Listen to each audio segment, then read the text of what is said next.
आज के इस वीडियो में आप सुनेंगे बृहस्पतिवार व्रत कथा।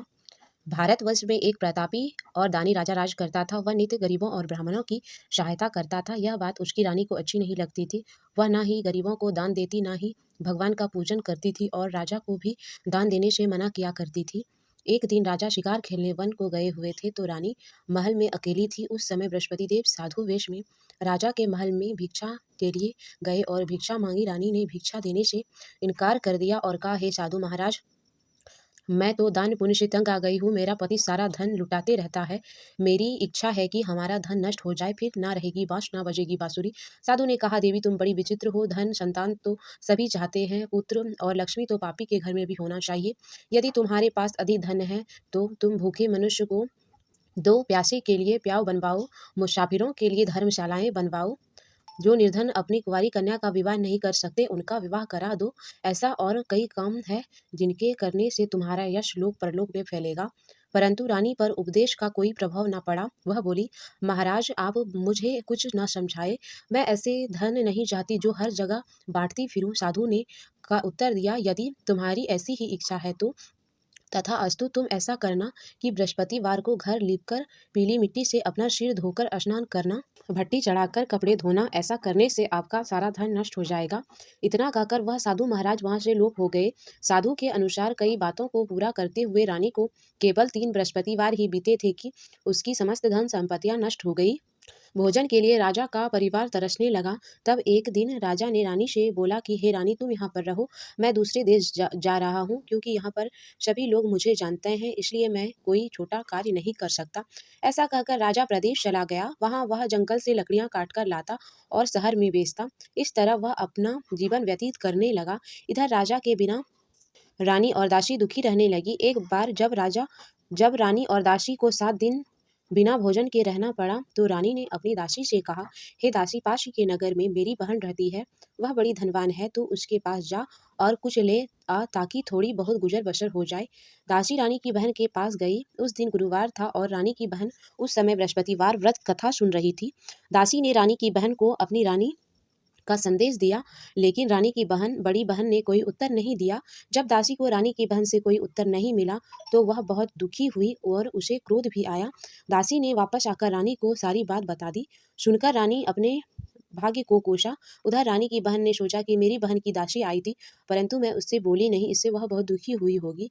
कथा सुन और पूजन समाप्त करके वह अपनी बहन के घर आई और कहने लगी, हे बहन, मैं बृहस्पतिवार का व्रत कर रही थी, तुम्हारी दासी मेरे घर गई थी, परंतु जब तक कथा होती है तब तक ना उठते हैं और ना ही बोलते हैं, इसलिए मैं नहीं बोली। कहो दासी क्यों गई थी? रानी बोली, बहन तुमसे क्या छिपाना, हमारे घर अनाज नहीं, खाने तक का अनाज नहीं। ऐसे कहते कहते रानी की आंखें भर आई। उसने दासी समेत पिछले 7 दिनों से भूखे रहने तक की बात अपनी बहन को विस्तार पूर्वक सुना दिया। रानी बहन बोली, देखो बहन, भगवान बृहस्पति सभी मनोकामना को पूर्ण करते हैं। देखो शायद तुम्हारे घर में भी अनाज रखा हो। पहले तो रानी को विश्वास नहीं हुआ, पर बहन के आग्रह करने पर उसने अपनी दासी को अंदर भेजा तो उसे सचमुच अनाज से भरा एक घड़ा मिला।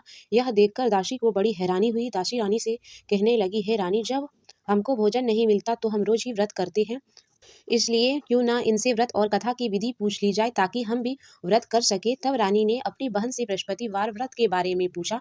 उसकी बहन ने बताया, बृहस्पतिवार के व्रत में चने की दाल और मुनके से भगवान का केले की जड़ में पूजन कराए तथा दीप जलाए, व्रत कथा सुने और पीली भोजन ही करे, इससे बृहस्पति देव प्रसन्न होते हैं। व्रत और पूजन विधि बताकर रानी की बहन अपने घर लौट गई। 7 दिन के बाद जब गुरुवार आया तो रानी और दासी ने व्रत रखा। गुड़साल में जाकर चना और गुड़ लाई, फिर उसके केले की जड़ तथा विष्णु भगवान का पूजन किया।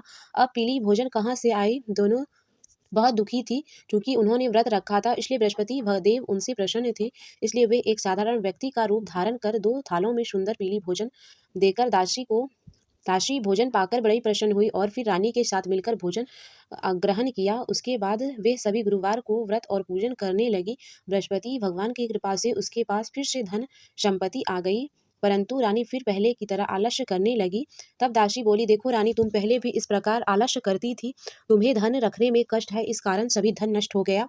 अब जब भगवान बृहस्पति की कृपा से धन मिला है तो तुम्हें आलस्य होती है। रानी को समझाते हुए दासी कहने लगी कि बड़ी मुसीबतों के बाद हमने यह धन पाया, इसलिए हमें दान पुण्य करने चाहिए। भूखे मनुष्य को भोजन कराना चाहिए और धन को शुभ कार्य में खर्च करना चाहिए, जिससे तुम्हारे कुल का यश बढ़ेगा, स्वर्ग की प्राप्ति होगी और पितृ प्रसन्न होंगे। दासी की बात मानकर रानी अपना धन शुभ कार्य में खर्च करने लगी, जिससे पूरे नगर में उसका यश फैलने लगा।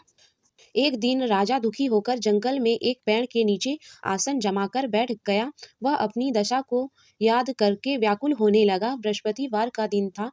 एकाएक उसने देखा कि निर्जल वन में एक साधु प्रकट हुए। वह साधु वेश में स्वयं बृहस्पति देवता थे। लकड़हारे के सामने आकर बोले, हे लकड़हारे, इस सुनसान जंगल में तू चिंता मत क्यों बैठे हो? लकड़हारे ने दोनों हाथ जोड़कर प्रणाम किया और उत्तर दिया, महात्मा जी, आप सब कुछ जानते हैं, मैं क्या हूँ? यह कहकर रोने लगा और साधु को अपनी आत्म कथा सुनाई। महात्मा जी ने कहा, तुम्हारी स्त्री ने बृहस्पति देव के प्रति भगवान का निरादर किया, जिसके कारण रुष्ट होकर उन्होंने तुम्हारी यह दशा की। अब तुम चिंता को दूर करके मेरे कहने पर चलो तो तुम्हारे सब कष्ट दूर हो जाएंगे और भगवान पहले से भी अधिक संपत्ति देंगे। तुम बृहस्पति वार के दिन कथा किया करो। 2 पैसे के चने मूल के लाकर उनका प्रसाद बनाओ और शुद्ध जल से लोटे में शक्कर मिलाकर अमृत तैयार करो। कथा के पश्चात अपने सारे परिवार और सुनने वाले प्रेमियों में अमृत वह प्रसाद बंटवाकर आप भी ग्रहण करो। ऐसा करने से भगवान तुम्हारी सब मनोकामनाएं पूरी करेंगे। साधु के ऐसे वचन सुनकर लकड़हारा बोला, हे प्रभु, मुझे लकड़ियां बेचकर इतना भी पैसा नहीं बचता जिससे मैं भोजन के उपरांत कुछ बचा सकूं। मैंने रात्रि में अपने रानी को व्याकुल देखा है। मेरे पास कोई साधन नहीं जिससे मैं उसका समाचार जान सकूं। साधु ने कहा, हे लकड़हारे, तुम किसी बात की चिंता मत करो। बृहस्पतिवार के दिन रोजाना की तरह लकड़ियां लेकर शहर में जाओ। तुम्हें रोजाना से धन दुगुना प्राप्त होगा, जिससे तुम भली भांति भोजन कर लोगे तथा बृहस्पति देव की पूजन का भी सामान आ जाएगा। इतना कहकर साधु अंतर्ध्यान हो गए। धीरे धीरे समय व्यतीत होने पर फिर बृहस्पतिवार का दिन आया। लकड़हारे जंगल से लकड़ियां काटकर किसी शहर में बेचने गया। उसे उस दिनों से अधिक पैसा हुआ। राजा ने चना गुड़ आदि लाकर बृहस्पतिवार का व्रत किया। उस दिन से उसके सभी कलेश दूर हो गए, परंतु जब दोबारा गुरुवार का दिन आया तो बृहस्पतिवार का व्रत करना भूल गया। इस कारण बृहस्पति भगवान नाराज हो गए। उस दिन उस नगर के राजा ने विशाल यज्ञ का आयोजन किया था तथा शहर में घोषणा करवा दी थी कि कोई भी मनुष्य अपने घर में भोजन न बनावे तथा आग न जलावे। समस्त जनता मेरे यहाँ भोजन करने आवे। इस आज्ञा को जो न मानेगा उसे फांसी की सजा दी जाएगी। इस तरह की घोषणा संपूर्ण नगर में करवा दी गई। राजा की आज्ञा अनुसार शहर के सभी लोग भोजन करने गए, लेकिन लकड़हारा कुछ देर से पहुंचा, इसलिए राजा उनको अपने साथ घर लिवा ले गए और ले जाकर भोजन करा रहे थे तो रानी की दृष्टि उस खूंटी पर पड़ी जिस पर उसका हार लटकता हुआ था। वह वहां उसे दिखाई नहीं दिया। रानी को ने निश्चय किया कि मेरा हार इसी मनुष्य ने चुरा लिया है। उसी समय सिपाहियों को बुलवाकर उसको कारागार में डलवा दिया। जब लकड़हारे कारागार में पड़ गया और बहुत दुखी होकर विचार करने लगा कि ना जाने कौन से पूर्व जन्म के कर्म से मुझे यह दुख प्राप्त हुआ है, और उसी साधु को याद करने लगा जो जंगल में मिला था। उसी समय तत्काल बृहस्पति देव साधु के रूप में प्रकट हुए और उसकी दशा को देखकर कहने लगे, अरे मूर्ख, तूने बृहस्पति देव की कथा नहीं कही, इस कारण तुम्हें दुख प्राप्त हुआ है। अब चिंता मत कर। बृहस्पतिवार के दिन कारागार के दरवाजे पर 4 पैसे पड़े मिलेंगे। उससे तू बृहस्पति देव की पूजन करना तो तेरे सभी कष्ट दूर हो जाएंगे। बृहस्पतिवार के दिन उसे 4 पैसे मिले। राजा लकड़हारे ने कथा कही। उसी रात को बृहस्पति देव ने उस नगर के राजा को स्वप्न में कहा, हे राजा, तूने जिस आदमी को कारागार में बंद कर दिया है वह निर्दोष है, वह राजा है, उसे छोड़ देना। रानी का हार उसी खूंटी पर लटकता हुआ है। अगर तू ऐसा नहीं करेगा तो मैं तेरे राज्य को नष्ट कर दूंगा। इस तरह रात्रि के स्वप्न को राजा देखकर प्रातः काल उठा और खूंटी पर हार टंगा देखकर लकड़हारे को बुलाकर क्षमा मांगी। लकड़हारे को योग वस्त्र आभूषण देकर विदा किया। बृहस्पति देव की आज्ञा अनुसार लकड़हारे अपने नगर को चल दिया। राजा जब अपने नगर के निकट पहुंचा तो उसे बड़ा आश्चर्य हुआ। नगर में पहले से अधिक बाग, तालाब, कुएं, बहुत सी धर्मशालाएं, मंदिर आदि बने हुए थे। राजा ने पूछा, किसका बाग और धर्मशाला है? तब सब नगर के सब लोग कहने लगे, यह रानी और दासी द्वारा बनवाए गए हैं। तब राजा को आश्चर्य हुआ और गुस्सा भी आया। जब रानी ने यह खबर सुनी कि राजा आ रहे हैं तो उन्होंने दासी से कहा, है दासी, देख राजा हमको कितनी बुरी हाल में छोड़ गए हैं। वह हमारी ऐसी हालत देखकर लौट न जाए, इसलिए तू दरवाजे पर ही खड़ी हो जा। आज्ञा अनुसार दासी दरवाजे पर ही खड़ी हो गई। राजा आए तो उन्हें अपने साथ महल में लिवा लाई। तब राजा ने क्रोध करके अपनी रानी से पूछा कि यह धन तुम्हें कैसे प्राप्त हुआ है। तब उन्होंने कहा, हमें यह सब धन बृहस्पति देव के व्रत के प्रभाव से प्राप्त हुआ है। राजा ने निश्चय किया कि 7 रोज बाद तो सभी बृहस्पति देव का पूजन करते हैं, परंतु मैं प्रतिदिन दिन में 3 बार कहानी तथा रोज व्रत किया करूंगा। अब हर समय राजा के दुपट्टे पर चंदे की दाल बंधी रहती तथा दिन में 3 बार कथा कहता। एक रोज राजा ने विचार किया कि चलो अपनी बहन के यहाँ आवे। इस तरह का निश्चय कर राजा घोड़े पर सवार होकर अपनी बहन के यहाँ चल दिया। मार्ग में उसने देखा कि कुछ आदमी एक मुर्दे को लिया जा रहे हैं। उन्हें रोककर राजा कहने लगा, अरे भाई, मेरी बृहस्पतिवार की कथा सुन ले। वे बोले, लो, हमारे तो आदमी मर गए हैं, इसको अपनी कथा की पड़ी है। परंतु कुछ आदमी बोले, अच्छा कहो, हम तुम्हारी कथा भी सुनेंगे। राजा ने दाल निकाली और जब कथा आधी हुई तो मुर्दा हिलने लगा और जब कथा समाप्त हुई तो वह राम राम करते हुए मनुष्य उठकर खड़ा हो गया। आगे मार्ग में उसने एक किसान खेत में हल चलाता मिला। राजा ने उसे देखा और उससे बोला, अरे भाई, मेरे बृहस्पतिवार की कथा सुन लो। किसान बोला, जब तक मैं तेरी कथा सुनूंगा तब तक 4 हेरा जोत लूंगा, जा अपनी कथा किसी और को सुना। राजा के हटते ही बैल पछाड़कर खाकर गिर गए तथा किसान के पेट में बड़ी जोर से दर्द होने लगा।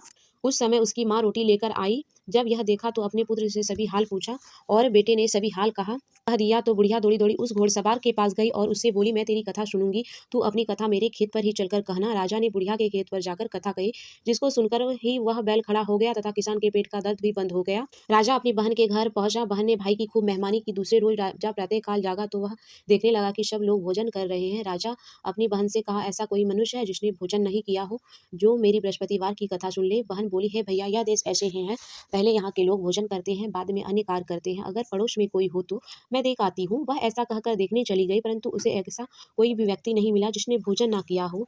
वह एक कुम्हार के घर गई जिसका लड़का बीमार था। उसे मालूम हुआ कि उसके यहाँ 3 दिनों से किसी ने भोजन नहीं किया।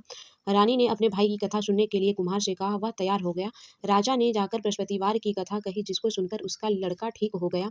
अब तो राजा की प्रसन्नता होने लगी। एक रोज राजा ने अपनी बहन से कहा, हे बहन, हम अपने घर को जाएंगे, तू भी तैयार हो जा। राजा की बहन ने अपनी सास से अपने भाई के साथ जाने के लिए आदेश मांगी तो सास बोली, चली जा, परंतु अपने लड़कों को मत ले जाना, क्योंकि तेरा भाई को कोई संतान नहीं होता है। बहन ने अपने भाई से कहा, हे भैया, मैं तो चलूंगी, परंतु कोई बालक नहीं जाएंगे। राजा बोला, जब कोई बालक ही नहीं चलेंगे तब तू ही जाकर क्या करेगी। दुखी मन से राजा अपने नगर को लौट आया। राजा ने अपनी रानी से कहा, हम निसंतान है, इसलिए हमारा घर कोई आना पसंद नहीं करता है। रानी बोली, हे प्रभु, बृहस्पति देव ने हमें सब कुछ दिया है, वह हमें औलाद अवश्य देंगे। उसी रात्रि को बृहस्पति देव ने राजा से स्वप्न में कहा, हे राजा, उठ, सभी सोच त्याग दे, तेरी रानी गर्भवती है। राजा की यह जानकर बड़ी खुशी हुई। 9वें महीने रानी के गर्भ से एक सुंदर पुत्र पैदा हुआ। तब राजा बोला, हे रानी, स्त्री बिना भोजन के रह सकती है, पर बिना कहे नहीं रह सकती। जब मेरी बहन आवे तुम उससे कुछ कहना मत। रानी ने सुनकर हाँ कर दिया। जब राजा की बहन यह शुभ समाचार सुने तो वह बहुत खुशी हुई तथा बधाई लेकर अपने भाई के यहाँ आई। तभी रानी ने कहा, घोड़ा चढ़कर नहीं आई, गधा चढ़ी आई। राजा की बहन बोली, भाभी, मैं इस प्रकार न कहती तो तुम्हें औलाद कैसे मिलते हैं। बृहस्पति देव ऐसे हैं जिसके मन में जो कामनाएं रहती है सभी को पूर्ण करते हैं। जो सद्भाव पूर्वक बृहस्पतिवार का व्रत करता है एवं पढ़ता है तथा दूसरों को सुनता है, बृहस्पति देव उसकी सभी मनोकामनाएं को पूर्ण करते हैं।